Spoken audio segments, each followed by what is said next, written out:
आइए आज बात करते हैं करियर इन मेडिसिन की। करियर इन मेडिसिन स्टार्ट होते हैं 10+2 साइंस से, जिसमें सब्जेक्ट एक बायोलॉजी कंपलसरी है और इसके अलावा फिजिक्स, केमिस्ट्री, इंग्लिश और कोई एक लैंग्वेज लेनी पड़ती है। अक्सर बच्चे जो बायो ऑप्ट करते हैं वो मैथ्स छोड़ देते हैं, लेकिन ये बेहतर है कि 12th में बायो और मैथ्स दोनों रखा जाए ताकि आगे आपको कोई परेशानी ना हो। 10+2 12th साइंस से पास होने के बाद मेडिसिन में जाने के लिए आपको एक एग्जाम देना होता है, एक एंट्रेंस टेस्ट देना होता है, जिसे हम नीट कहते हैं। ये एनटीए के जरिए लिया जाता है और नीट एग्जाम पूरे ऑल इंडिया लेवल पर 720 मार्क्स का होता है। हर साल ये एग्जाम होता है मई के महीने में और इस इम्तिहान के बाद आपको अप्लाई करना होता है, रजिस्ट्रेशन करना होता है और इसमें अलग अलग टाइप के मेडिकल के कोर्सेज कराए जाते हैं। जो सबसे प्राइम कोर्स है जिसके लिए बच्चे नीट ऑप्ट करते हैं और नीट का एग्जाम लाखों बच्चे पूरे भारत में देते हैं, वो है एमबीबीएस और बीडीएस। एमबीबीएस एक एलोपैथ मेडिकल सिस्टम है, 5.5 साल का एक कोर्स होता है। इसमें गवर्नमेंट कॉलेज होते हैं, गवर्नमेंट और प्राइवेट कॉलेज होते हैं। अलग अलग स्टेट में कॉलेजेस की फीस का स्टेटस अलग अलग होता है। ऑल इंडिया लेवल पे कुछ कॉलेजेस है जैसे एम्स है तो या जैसे एएफएमसी के कॉलेजेस है, यहाँ पर चीजें एक जैसी होती है तकरीबन, लेकिन स्टेट वाइज आपको कॉलेजेस में फर्क मिलेगा। गवर्नमेंट कॉलेज की फीस और प्राइवेट कॉलेज की फीस में भी जमीन आसमान का फर्क होता है। ठीक है, एमबीबीएस और बीडीएस के बाद आयुष मिनिस्ट्री के कुछ कोर्सेस आते हैं जिसके तहत भी आप डॉक्टर बन सकते हैं, जैसे बीएमएस आयुर्वेदा, बीयूएमएस यूनानी, बीएचएमएस होम्योपैथी और इसके अलावा फिजियोथेरेपी और नर्सिंग। ये भी अलग अलग कॉलेजेस में, कई कॉलेजेस में नीट के अंडर आता है। तो नीट के स्कोर पर इन कोर्सेज का फैसला होता है और ये ऊपर के जो 3 कोर्सेज थे बीयूएमएस, बीएमएस, बीएचएमएस, ये भी 5.5 साल के होते हैं। इनकी भी फीस, इनके भी कॉलेजेस गवर्नमेंट और प्राइवेट होते हैं और फीस इनकी अलग अलग होती है।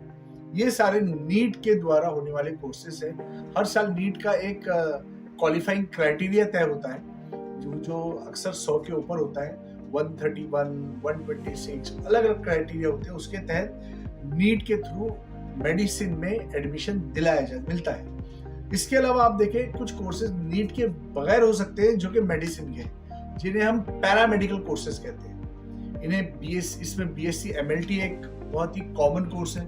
उसके अलावा ओटी टेक्नीशियन इसमें एक कोर्स है। अब ओटी टेक्नीशियन में भी कैटेगरी है, OT technician general, OT ophthalmology, OT cardiology, तो अलग अलग टाइप के ओटी इसमें होते हैं। एक ओटी परफ्यूशनिस्ट होता है जो कि कार्डियक ओटी में काम करता है। ये भी पैरामेडिकल का एक बहुत ही इंपॉर्टेंट कोर्स है। इसके अलावा dialysis technician, blood bank technician या इस तरीके के और इमरजेंसी मेडिसिन टेक्नीशियन, ऐसे बहुत सारे टेक्नीशियन होते हैं जो मेडिकल डॉक्टर्स को असिस्ट करते हैं और पैरामेडिकल के कोर्सेज करवाते हैं। पैरामेडिकल में 30 से 35 या 40 से ज्यादा कोर्सेज हैं और जितने बड़े हॉस्पिटल हैं सब में कोर्सेज होते हैं। फिजियोथेरेपी भी पैरामेडिकल का ही एक शाख है, लेकिन कुछ गवर्नमेंट कॉलेजेस में ये नीट के अंडर आता है, कई कॉलेजेस बगैर नीट भी इसको करवाते हैं। इसके अलावा नर्सिंग है, नर्सिंग एक बड़ा कोर्स है, उसमें BSc nursing, MSc nursing, PhD nursing तक कोर्सेज किए जाते हैं।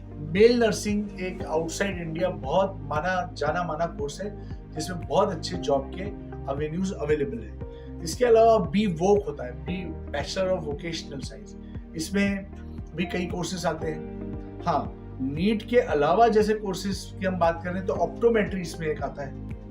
अब नीट के थ्रू वेटरनरी साइंस भी आने लगा है। ठीक है, तो वेटरनरी के लिए भी अब नीट दिया जाता है और नीट एक ऐसा एग्जाम है जो सारे कॉलेजेस के लिए, हाँ वो एम्स हो, एएफएमसी हो, सेंट्रल गवर्नमेंट के कॉलेजेस हो, स्टेट गवर्नमेंट के कॉलेज हो, सारे कॉलेजेस के लिए यही अप्लीकेबल है, जो नेशनल टेस्टिंग एजेंसी के तहत लिया जाता है। हर साल मई में एग्जाम होता है, तकरीबन 13-14 लैंग्वेजेस में होता है। तो ये जितने भी कोर्सेज है जो नीट के थ्रू दिए जाते हैं, ये एनटीए नेशनल लेवल की एजेंसी है जो इसको कंडक्ट करती है। और जितने पैरामेडिकल कोर्सेज हैं ये विदाउट नीट लिए जाते हैं और हर हॉस्पिटल में होते हैं। और अगर आप अच्छा करियर मेडिसिन में बनाना चाहते हैं तो 10+2 साइंस लेकर इन कोर्सेज को ऑप्ट कर सकते हैं।